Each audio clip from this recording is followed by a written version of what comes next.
Shalom అలేకిం, షాలోమ్ అలేకిం, షాలోమ్ అలేకిం.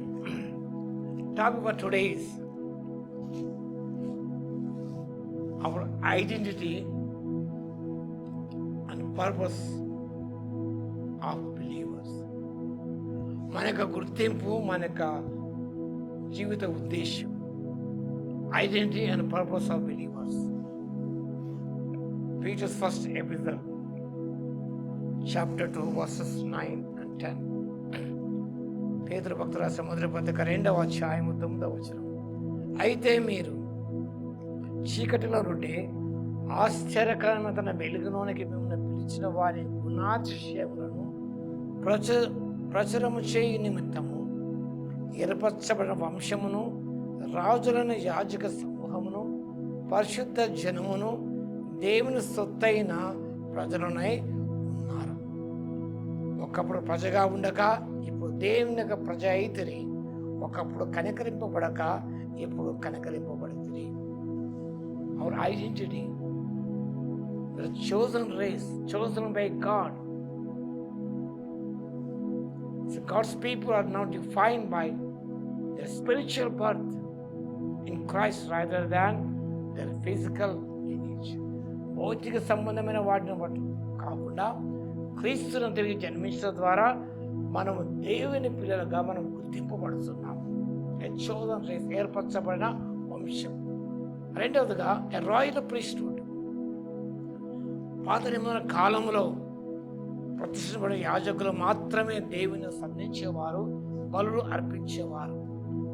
కానీ because of Jesus sacrifice the cross and we have that privilege becoming a royal priesthood. యేసు ప్రభు యొక్క శిలువ యాగం ద్వారా మనము యాజకులుగా పిలువబడుతున్నాం. మేము లేఖన భాగం తర్వాత మేము చదువుకోవచ్చు. అనేక విషయాలు ఇందులో పొందుపరచబడి ఉన్నాయి. ప్రకటన గ్రంథం 5వ అధ్యాయం 9-10 వచనాల్లో ఆయా భాషలో మాట్లాడు వారి నుండి దేవుడు రక్తం ఇచ్చి యేసును కొన్నాడు, యాజకులుగా చేశాడు. That is our identity. కాబట్టి we have access to the throne of grace.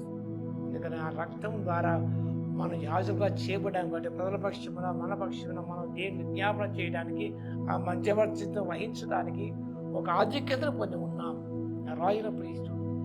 Number 3, the holy nation. మనకు పరిశుద్ధమైన జనమే ఉన్నాం. They're separated people and consecrated people. లోక సంబంధం కాదు, మనం చీకటి సంబంధం కాదు. ఆ చీకటిలో ఉండి ఆశ్చర్యకరమైన వెలుగులోనికి అనిపించే దేవుడు. కాబట్టి మనం పరిశుద్ధమైన జనాంగముగా ఉన్నాము. పరిశుద్ధ జనం అనగా లోకస్తుల వరే కాకుండా మనం ప్రత్యేక జనాంగము ఉన్నాం. Different all together from the heathen community. ఎందుకనగా గాడ్ స్పెషల్ పర్పస్. ఎందుకు ఈ రీతిగా ప్రభు మనం ఏర్పరచుకున్నాడని గమనిస్తే, యాజకులుగా చేశాడని గమనిస్తే, అక్కడ మీరు చీకటిలో ఉండే ఆశ్చర్యకరమైన తన వెలుగులోనికి మీరు పిలిచిన వాని గుణాతిశయమును ప్రచురం చేయ నిమిత్తమే దేవుడు మనం ఏర్పరచుకున్నాడు, యాజకులుగా చేశాడు, పరిశుద్ధ జనముగా చేశాడు, తన ప్రజలుగా చేసుకున్నాడు. The purpose to declare the divine excellencies of God.